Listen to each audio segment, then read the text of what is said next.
Arrimage s'inspire des grandes lignes du programme de développement durable à l'horizon 2030 pour présenter des actions et des initiatives qui se déroulent au centre du Québec. Le deuxième objectif du programme est Faim zéro. Encore aujourd'hui, l'insécurité alimentaire est présente au centre du Québec. Heureusement, il existe des organismes en aide alimentaire comme le Comptoir alimentaire Drummond qui offrent des dépannages pour soulager la faim. Mais la sécurité alimentaire, c'est bien plus que simplement avoir de la nourriture à mettre sur la table. Notamment, la sécurité alimentaire est étroitement reliée au développement d'un système alimentaire durable.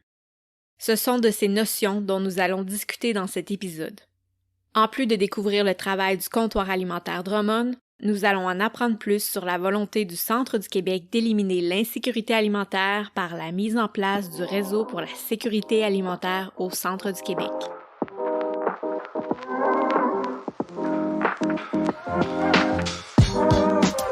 Bienvenue à Arrimage, la balado-diffusion du Comité régional en développement social du Centre du Québec.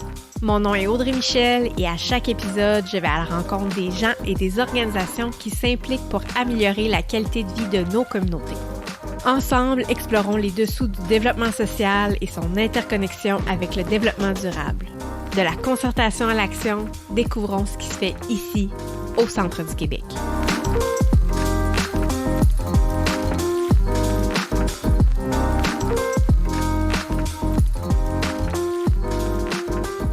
Donc aujourd'hui, je reçois deux personnes pour discuter de sécurité alimentaire et je trouvais ça très intéressant de recevoir ces deux personnes-là parce que on a Catherine Villeneuve qui est agente de liaison pour la sécurité alimentaire à la table intersectorielle en saines habitudes de vie du Centre du Québec. Bonjour Catherine. Bonjour Audrey, merci de l'invitation. Et on a également Nathalie Belletête qui est directrice générale du Comptoir alimentaire Drummond. Bonjour Nathalie, merci d'être là. Oui, merci beaucoup. Merci à toi Audrey.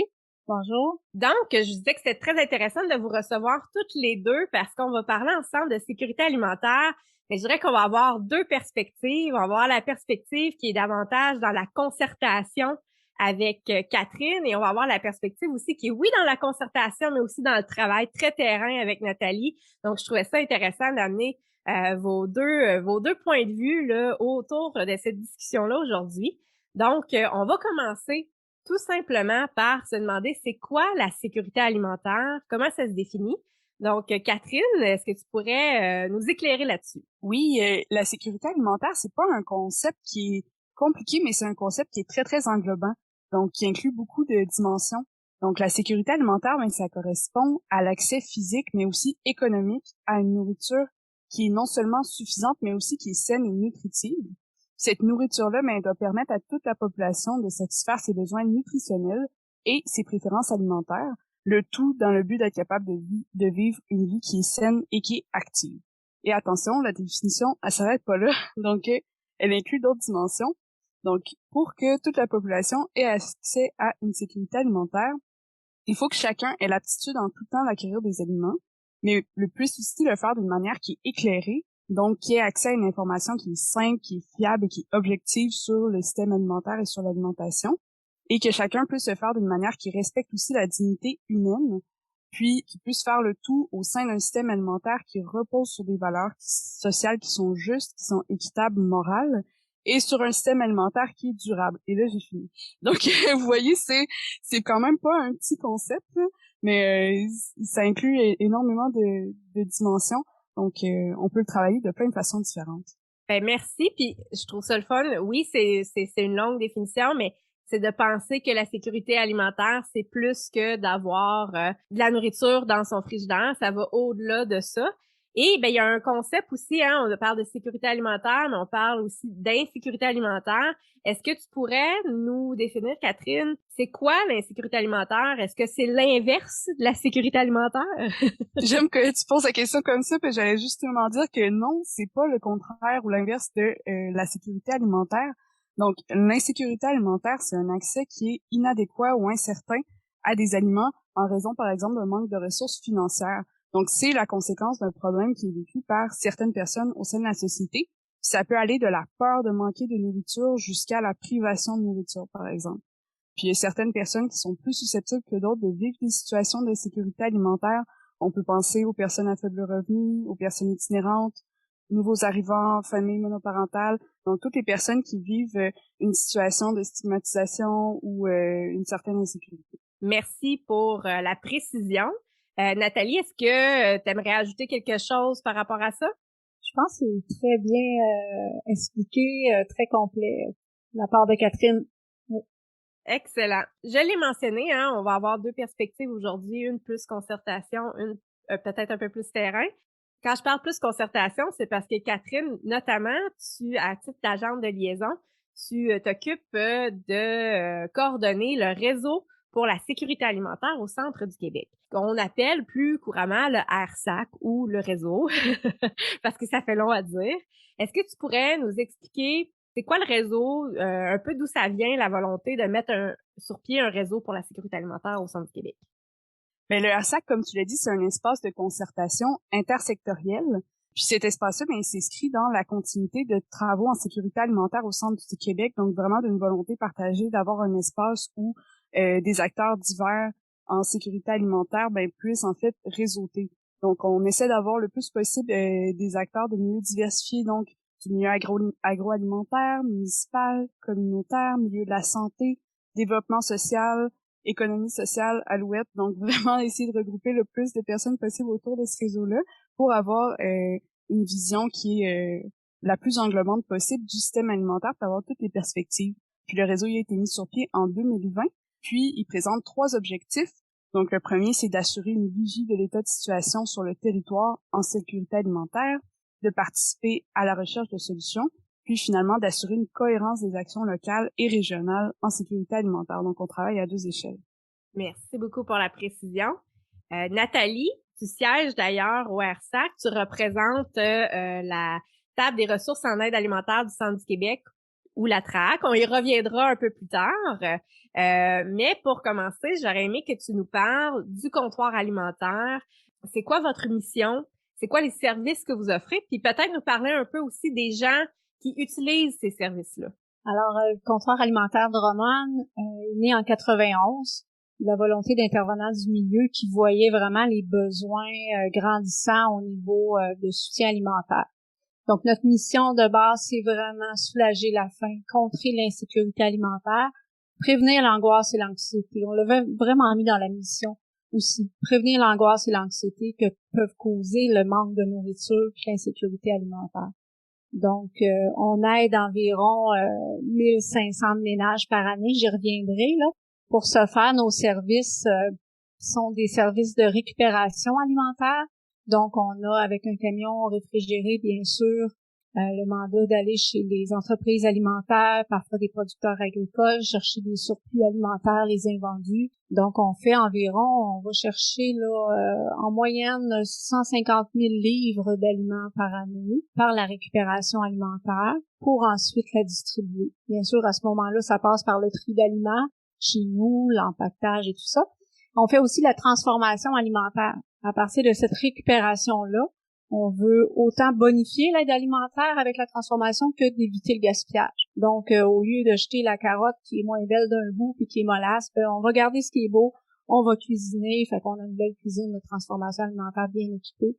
Donc, on cuisine 15 à 20 000 livres d'aliments par année, qu'on va faire des soupes, des mets préparés, donc autant pour donner plus aux familles dans l'aide alimentaire, dans le dépannage, que pour éviter le gaspillage. Notre service premier, c'est la distribution alimentaire. Et pour ce faire, on fait la récupération et la distribution et la transformation, alimentaire. Pour la distribution, c'est les villages de la MRC de Drummond. On couvre notre MRC. Donc, 1500 ménages environ par année sont bénéficiaires là, de l'organisme. Mais ça varie d'une année à l'autre. C'est pas toujours les mêmes, évidemment. Chaque année, on a environ 35% sont des nouvelles demandes. Ce qui veut dire pour nous, là, c'est des gens qui, depuis l'ouverture en 91, n'ont jamais eu accès à nos services. Et à ce moment-là, la différence, là, l'autre 65%, ça tourne. Il y a des gens qui viennent pas pendant des années ou un épisode difficile reviennent. Donc, ça peut être des gens qui ont des problèmes de santé, qui sont en attente de revenus. Ça peut être des gens sur l'aide sociale qui, pour un temps, ont de la difficulté à joindre les deux bouts, surtout avec le prix des logements présentement. et la hausse du coût de la vie, c'est très difficile quand la marge de manœuvre est déjà très faible dans le budget. Comment on fait pour, après ça, être capable de combler tous les autres besoins autres qu'alimentaires qu'il faut absolument là, se prémunir, se loger, se vêtir. Donc, se nourrir, c'est important, mais enfin, avec un organisme, tu sais, avec la Banque alimentaire de Drummondville, à ce moment-là, ben, au moins, les gens ont une marge de manœuvre de dire, je peux pas couper sur mon logement, mais je vais aller chercher l'appui du comptoir alimentaire. Donc, on a beaucoup de personnes seules, parce qu'évidemment, à un seul revenu, c'est difficile. C'est environ 50 à 60% par année qui sont des personnes seules. C'est difficile de rencontrer tous les coûts là quand on vit d'un seul revenu. Il y a aussi les familles monoparentales en garde temporaire. C'est difficile aussi pour ceux qui n'ont pas les prestations fiscales, les allocations familiales, mais doivent aussi quand même avoir un logement pour accueillir les enfants la fin de semaine. C'est des situations aussi qu'on voit régulièrement. On a aussi des familles, bien sûr, biparentales qui sont touchées soit par la maladie, des dépenses imprévues, des coups durs de la vie. Donc, le portrait est vraiment varié. On a des personnes qui sont vraiment plus désorganisées, des personnes qui ont certains problèmes de santé mentale aussi. Donc, tout ça, ça compose nos bénéficiaires. On n'a pas de critères, comment je pourrais dire, nécessairement établis dans le sens où tu dois avoir soit de l'aide sociale ou soit X montant maximum par mois. C'est plus la situation globale qui fait qu'une personne peut être en situation vraiment d'insécurité alimentaire pour un laps de temps. C'est sûr que si les gens ont des revenus suffisants, on va rapidement référer ailleurs pour aller voir le budget puis travailler ce niveau-là. Donc, nous, c'est un aide vraiment temporaire à ce moment-là, si ça rentre pas dans les critères généraux de faible revenu. Mais sinon, les gens appellent au comptoir alimentaire pour prendre rendez-vous. Puis par jour, ce que ça signifie pour nous, c'est environ jusqu'à 80 ménages par jour qui ont un soutien alimentaire, un dépannage alimentaire. J'ai pas mal fait le tour. Ça met la table, si je peux prendre cette expression-là. C'est beaucoup de gens, là, 1500 ménages par année. Puis je trouve ça intéressant que tu mentionnes que annuellement, c'est à peu près 35% de nouvelles demandes. Puis de dire que c'est des situations variées qui vont faire que ces gens-là vont être amenés à faire une demande.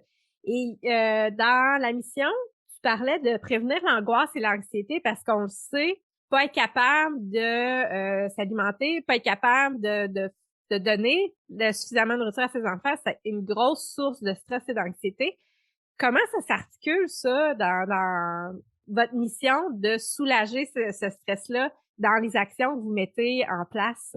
Évidemment, on travaille fort à avoir un dépannage qui est vraiment d'une belle composition, un dépannage qu'on peut dire essayer d'être le plus complet possible pour correspondre à une semaine d'épicerie parce qu'on est très conscient que les gens qui viennent chercher de notre service, c'est des gens qui vivent l'insécurité alimentaire.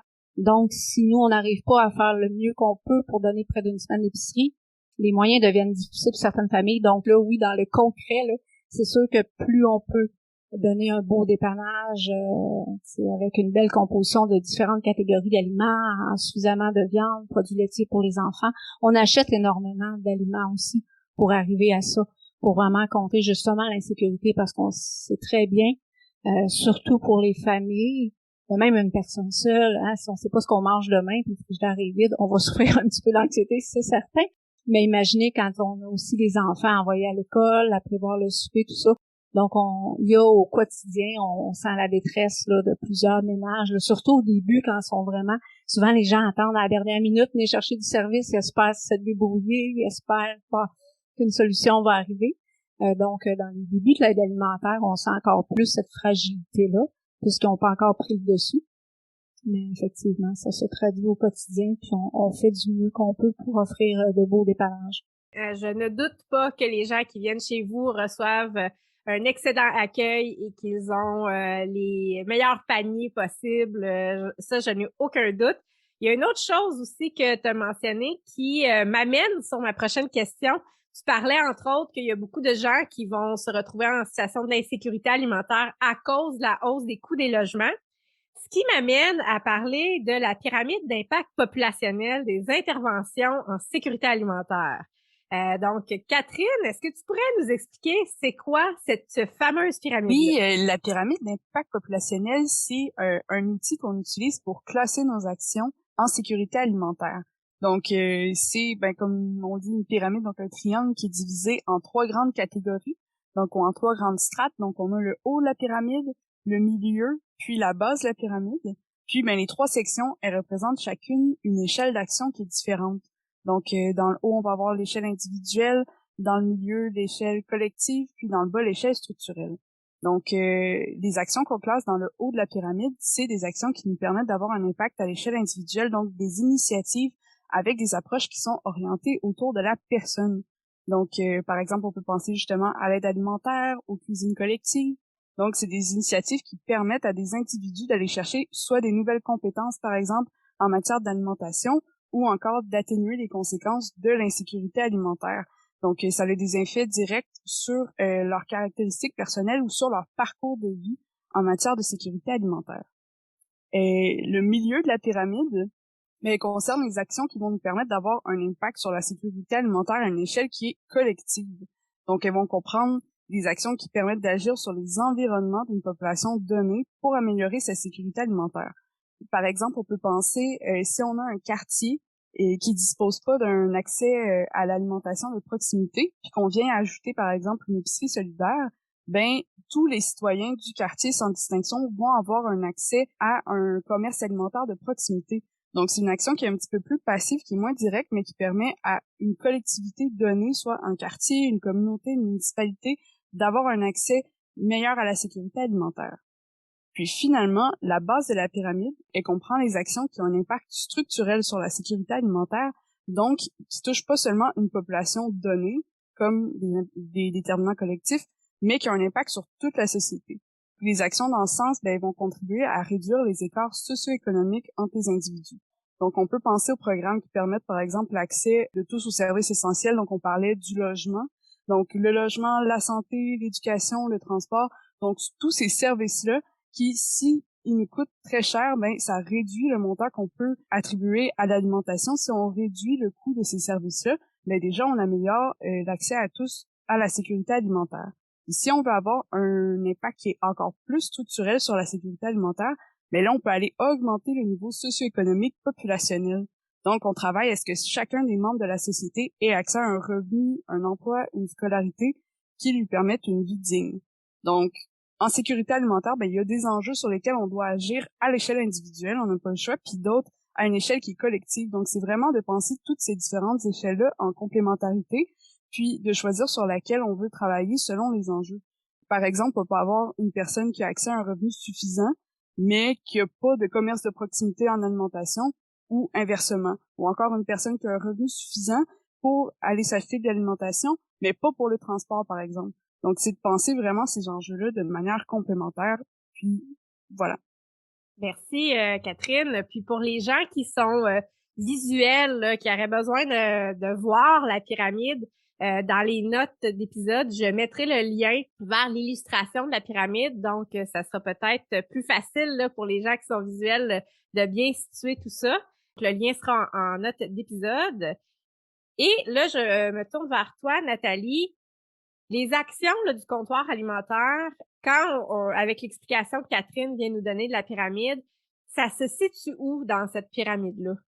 Bon, on est dans le haut de la pyramide, là, on est vraiment dans l'aide alimentaire directe là, pour le comptoir alimentaire. C'est sûr qu'en sensibilisant la population, c'est un de nos mandats aussi. Il faut vraiment sensibiliser la population à toutes sortes de niveaux. Donc ça l'aide quand même collectivement là à travailler sur la sécurité alimentaire, mais notre mandat premier, c'est l'aide alimentaire. Excellent. Pas excellent qu'on ait besoin d'un organisme comme le vôtre. Idéalement, on n'aimerait pas avoir besoin du comptoir alimentaire, mais justement, tu parlais de sensibilisation. C'est quoi les enjeux que vous rencontrez au quotidien? Puis nous, comme collectivité, comment on peut vous appuyer là-dedans? Plusieurs enjeux. Je vais essayer d'être quand même, comment je peux dire, dans les plus importants, là, de sélectionner. Pour les comptoirs alimentaires au travers le Québec, on est peu subventionné par les subventions qui s'adressent aux organismes communautaires. Il y a différentes catégories de subventions et différents secteurs d'activité. Puis l'aide alimentaire, c'est peu financé. Donc c'est un enjeu, il faut toujours être visible, il faut toujours être en campagne de financement pratiquement à l'année. est ingénieux, avoir le souci là de faire toutes les actions, les initiatives possibles pour combler un budget, parce que c'est environ là sur un budget pour moi, en tout cas ici au niveau à Drummondville, c'est 25 à 27% de mon budget annuel qui provient du gouvernement, les subventions. Donc le reste, faut aller vers la population, les entreprises pour nous soutenir. Sinon, le comptoir alimentaire ne pourrait pas fonctionner. On a jusqu'à 80 ménages par jour, donc ça prend énormément de ressources humaines. Le tri d'aliments, la transformation alimentaire, le service à la clientèle. Chaque famille nous est reçue dans un bureau à chaque dépannage. Donc ça, je vais y revenir. Je sais que ça va couvrir dans tes questions un peu plus tard dans l'entrevue, je vais y revenir. Mais comme ça prend énormément de ressources humaines, c'est un enjeu aussi, l'enjeu financier, mais l'enjeu des bénévoles, avoir suffisamment de ressources à chaque jour pour effectuer tout l'ensemble des tâches. Donc ça, c'est au jour le jour. Moi, depuis que je suis directrice, avant, j'étais coordonnatrice des services. Je sentais vraiment ma mission, c'est soulager la faim, que c'était au cœur de mes tâches. Maintenant, en tant que directrice du contrôle alimentaire a 2 missions. C'est oui, l'aide alimentaire, mais il faut aller chercher les sous. C'est vraiment pas un intérêt, mais une obligation quotidienne d'agir pour aller chercher le financement pour donner du bon service. Donc, c'est pas mal les enjeux. C'est sûr que là, avec l'inflation du coût de la vie, on va être confronté aussi à l'inflation de nos achats d'aliments, l'essence sur le camion, tout ça, ça va aussi être des coûts supplémentaires dans notre budget. Parallèlement à ça, il y a la baisse de la récupération alimentaire. Donc, c'est sûr que on peut pas blâmer les marchands épiciers, les commerces alimentaires de faire vraiment une gestion serrée de leurs produits. Donc maintenant, il y a aussi des produits moches qui sont vendus. Il y a toutes sortes de façons que les entreprises alimentaires prennent pour éliminer les pertes. Au bout de la ligne, on a un peu moins de récupération alimentaire aussi, ce qui veut dire pour nous plus d'achat d'aliments pour conserver la capacité à donner des dépannages quand même assez adéquats là, au niveau des besoins alimentaires. Bon, ben, on prend bonne note de contribuer. Si on veut être bénévole, il y a des grands besoins au niveau du comptoir alimentaire et si on veut donner aussi, ben, c'est possible de le faire. Et moi, je note un élément de dire que l'inflation va augmenter l'insécurité alimentaire des ménages, mais elle met également de la pression sur les organismes en aide alimentaire. Effectivement. Puis je dirais aussi un autre enjeu qui me vient en parlant, Audrey, c'est que avec la COVID, nous, on a dû repenser notre grand porte-à-porte de la Guignolée. Parce que, bon, effectivement, la première année, c'était les mesures sanitaires très, très strictes. Nous, d'avoir 1500 bénévoles à gérer en une journée, ça devient impensable dans les conditions d'isolement qu'on a vécues. Donc, on a dû repenser cette activité-là. Et par la suite, bon, on l'a fait de façon provisoire, mais par la suite, là, ce qui est arrivé, c'est que beaucoup de comités de bienfaisance qui nous aidaient à faire les paniers de Noël, qui avaient un rôle important, ont dû fermer. C'est des personnes âgées, il n'y a pas de relève. La COVID a aussi ralenti beaucoup leurs activités parce que personnes âgées étant plus vulnérables à attraper la COVID par rapport aux conséquences. Donc, nous, toute la main-d'œuvre qu'on avait pour faire les paniers de Noël, on en a perdu la moitié. Donc, c'est une opération, la Guignolée, le porte-à-porte, c'était pas juste la journée même, c'était tout le après aussi, qu'il faut gérer la distribution de 1500 paniers, faire ces paniers-là. Donc, finalement, de façon vraiment indéterminée, la Guignolée a remplacé le porte-à-porte par un objectif financier. Donc, l'enjeu, c'est aussi que, tu sais, est encore plus important pour que ensuite on achète pour les paniers de Noël, on achète des cartes cadeaux. Donc, c'est une belle chose, par contre, pour les familles d'aller choisir eux-mêmes ce qu'elles vont manger, ce qu'elles préfèrent manger, leurs restrictions alimentaires. Les familles immigrantes ont d'autres aussi types d'alimentation. Donc, c'est l'objectif financier qui va nous permettre de maintenant distribuer panier de Noël en certificat cadeau d'épicerie. Fait que ça permet d'être capable d'être en mesure de faire 1000 paniers. Là. Je prépare mes cartes accompagnées d'une bûche, accompagnées d'une bûche des fêtes avec un litre de lait, une petite carte de Noël. Et les bénévoles, ça prend quand même plusieurs bénévoles pour faire la livraison. Donc, nous, c'est un enjeu de dire, ben là, la Guignolée avait 2 buts. On allait chercher 200 000 livres d'aliments. Le deuxième but, c'était d'avoir des denrées non périssables à l'année. Donc, c'est vraiment l'objectif financier qui va nous aider aussi, l'objectif financier de la Guignolée, à aller chercher, à faire les achats au fur et à mesure qu'on a besoin dans l'année de non périssables et de périssables pour offrir des beaux dépannages. Fait que c'est un autre enjeu, là. La COVID a fait que les comités de bienfaisance sont fermés. La main-d'œuvre est plus difficile aussi à mobiliser. Les entreprises manquent d'employés, fait que c'est difficile de dire oui, ils vont sortir 2-3 jours pour faire des paniers de Noël. C'est pas évident. Donc, on a dû repenser tout ça. Ça a été quand même. On a eu des belles réponses pour l'instant de la population. Là. Je suis très, très contente et reconnaissante de l'appui qu'on a.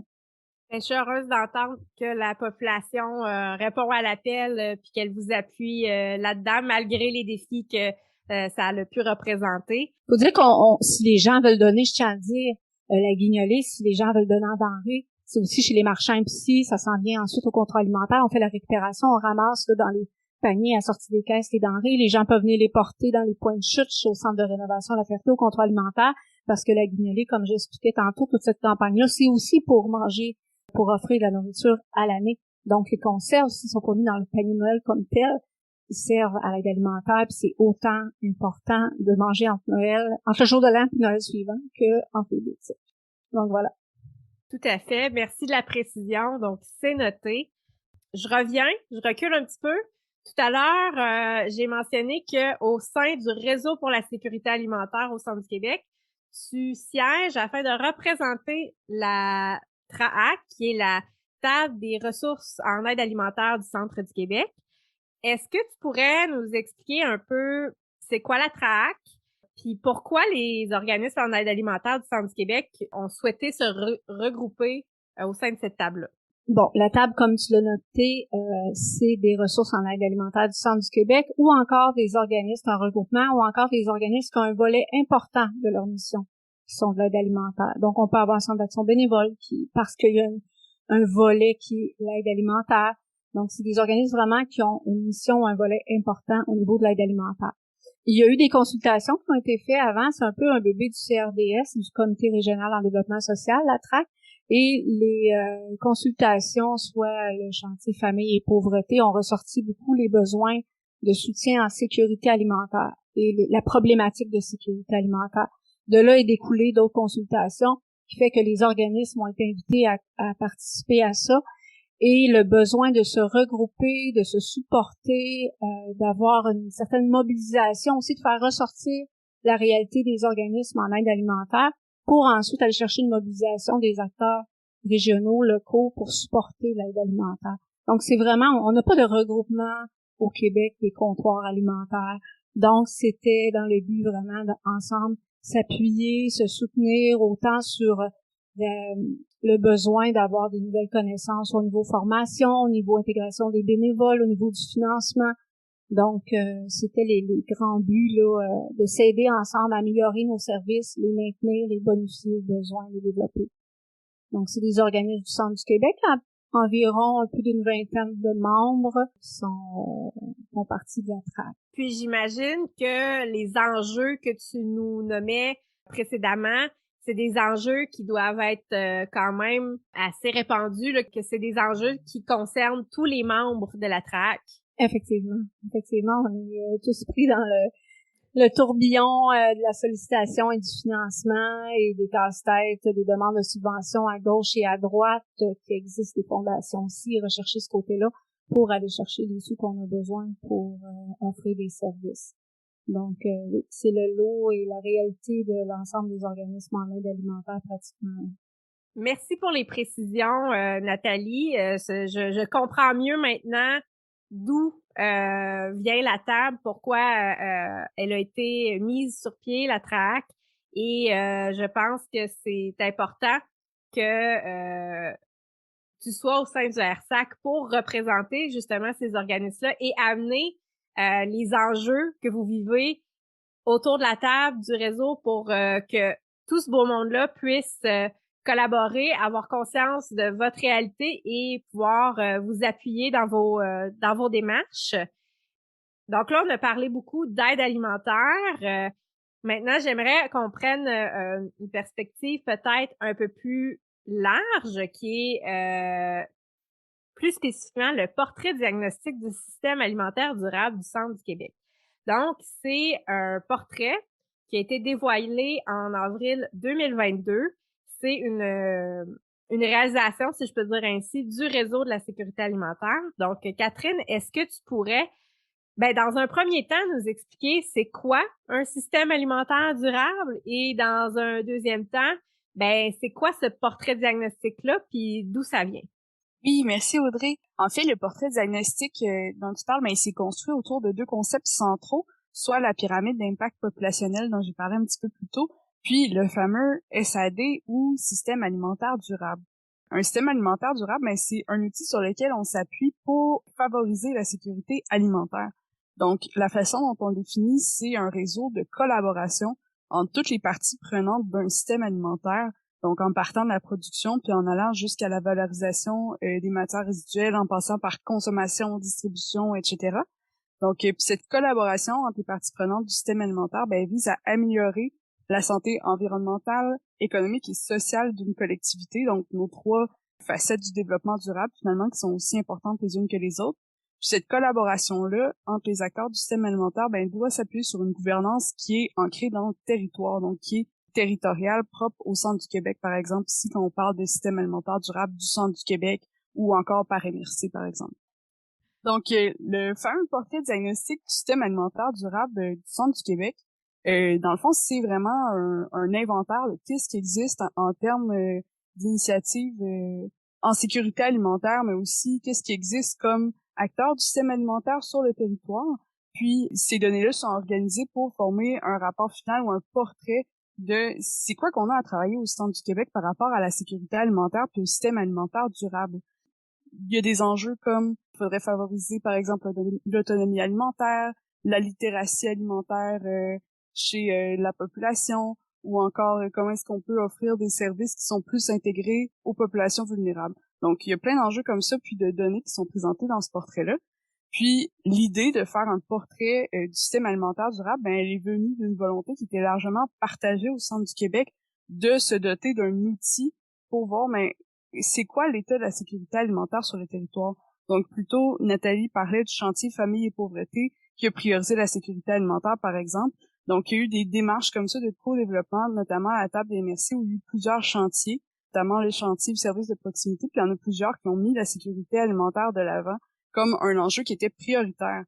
Finalement, les acteurs sur le territoire se sont dit, ben, il faudrait vraiment un outil pour être capable de voir, ben, comment est-ce qu'on oriente nos actions en sécurité alimentaire. Puis, il y a eu un financement qui est descendu du Fonds Région et Ruralité qui a permis le fameux FRR, qui a permis de concrétiser cette idée-là de portrait diagnostique.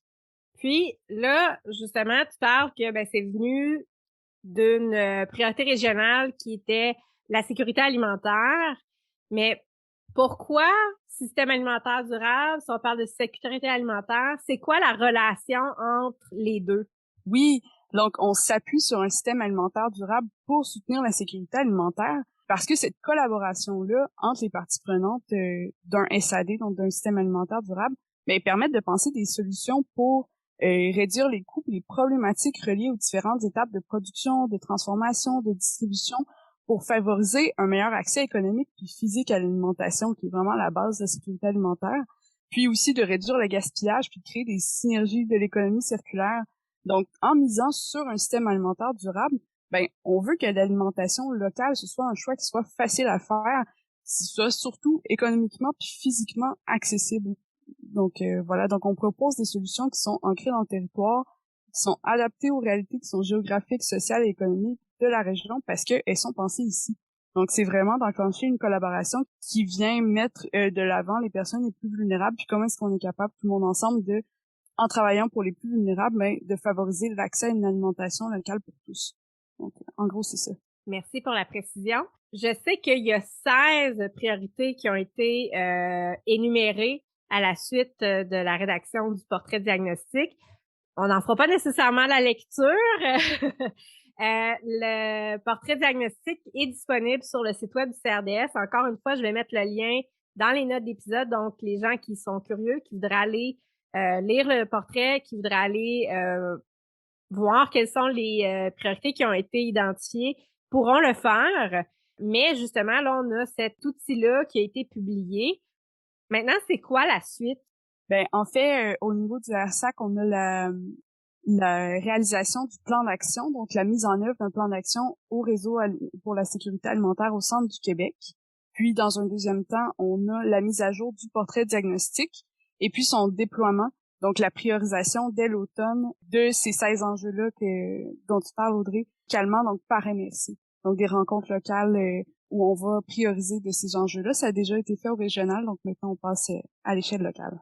Excellent. Donc, Dépendamment de à quel moment sera diffusé cet épisode-ci, parce qu'il va être diffusé à l'automne, mais je ne sais pas encore quelles seront les dates des rencontres SAD locales, mais si c'est après la diffusion de l'épisode, je vais mettre les dates, comme ça les gens pourront aller s'inscrire pour participer et faire entendre leur voix dans cette priorisation-là locale des enjeux. Et je te remercie vraiment, là, Catherine, pour nous avoir expliqué tous ces concepts-là qui sont pas nécessairement faciles à saisir. J'espère que ça leur a éclairé les lanternes de certaines personnes, puis qu'on comprenne que, oui, on a l'aide alimentaire qui est notre pointe de la pyramide, mais si on veut enlever de la pression sur ces organismes-là qui font un travail extrêmement important, il faut qu'on s'intéresse aux autres strates de la pyramide pour mettre en place des solutions pour réduire l'insécurité alimentaire et que c'est ce système alimentaire durable que tu nous as tout expliqué, Catherine, qui nous permet aussi de favoriser un accès à l'alimentation locale plus aisément. Donc, c'est beau de voir comment tous ces concepts-là finissent par s'imbriquer les uns dans les autres. Donc, merci pour tes lanternes. On arrive déjà vers la fin de notre entretien d'aujourd'hui et j'aime toujours terminer sur une note, disons, inspirante. Donc, j'aimerais savoir, Nathalie, est-ce qu'il y a une action ou un projet qui a été réalisé par le comptoir alimentaire dont tu es particulièrement fière, que tu aimerais faire rayonner? Au moment où on se parle, on n'a pas encore débuté, mais il y aura des concertations en cours d'été. Nous allons débuter cet automne, peut-être fin août, septembre, la distribution d'aliments dans certains villages qui sont considérés étant des déserts alimentaires. Donc, on veut travailler à aller vers certains villages. C'est sûr qu'on ne pourra pas tout couvrir les villages de la MRC et certains ont plus de capacité aussi d'aider eux-mêmes leurs habitants de leur village. Donc, on va cibler les villages les plus en besoin et on va aussi maintenant se déplacer pour aller porter de l'aide alimentaire dans ces villages-là avec la participation des gens du milieu. Donc, ça, je suis particulièrement fière qu'on mette ça de l'avant. On a une subvention aussi pour nous aider à avoir un autre camion cube réfrigéré pour qu'on puisse, parallèlement à notre récupération alimentaire, qui parfois c'est aussi en après-midi qu'on fait la récupération. On va avoir son Mauricie, Centre du Québec, des choses comme ça. Donc parallèlement à la récupération, on avait besoin d'un autre camion pour distribuer. Fait qu'on a eu quand même un bon soutien au niveau, on a cherché une subvention. Au niveau du, le nom m'échappe présentement, ça va me revenir, les structures d'alimentation locale. Donc voilà, ça va aider à couvrir les frais du deuxième camion, mais là c'est sûr qu'il y aura des frais supplémentaires d'essence et d'organisation, mais on va regarder ce qu'on peut faire aussi pour aller chercher du financement de ce côté-là. Fait que ça, je suis particulièrement fière parce qu'on sait que dans certains villages, il y a des gens qui c'est très difficile pour eux de se déplacer, de venir à Drummondville. Certains villages ont moins d'organisation comme telle au niveau du village même. Donc, il y a des gens qui souffrent de la faim malheureusement, qui sont plus isolés. Fait qu'on a des moyens temporaires depuis toujours on peut dépanner, là, mais c'est toujours à la pièce de chercher une solution pour aller porter un dépannage dans tel village. Je connais quelqu'un qui habite là, qui travaille à Drummondville. Fait qu'on va mieux le structurer, on va être capable de répondre davantage à certaines situations d'insécurité alimentaire là, importantes. Donc, voilà pour l'instant. Je suis heureuse d'entendre que ce service-là va être offert maintenant dans les municipalités. Je pense que c'est important. Je pense que c'est bien d'avoir un meilleur accès à vos services de cette façon-là. Puis j'ai bien hâte de voir comment tout ça va s'articuler cet automne. Donc, je vais rester à l'affût pour voir comment avance ce projet-là. Donc, on est arrivé à la fin. Je prends encore le temps de vous remercier. Merci Catherine. Merci Nathalie. C'est très intéressant d'échanger avec vous et j'invite les auditeurs et les auditrices là, à aller consulter là, les liens qu'on a mis dans les notes d'épisode des différents concepts qu'on a parlé, mais aussi d'aller contribuer à vos organismes d'aide alimentaire, que ce soit le comptoir alimentaire Drummond ou que ce soit un autre organisme qui soit sur votre territoire. Je vous invite à soit aller vous impliquer bénévolement ou à aller faire un don en aliments ou un don monétaire. Il y a plusieurs façons là, de les supporter. Donc, c'est là-dessus que j'aimerais terminer l'entrevue d'aujourd'hui. Merci beaucoup. Merci, Audrey. Merci beaucoup, Audrey.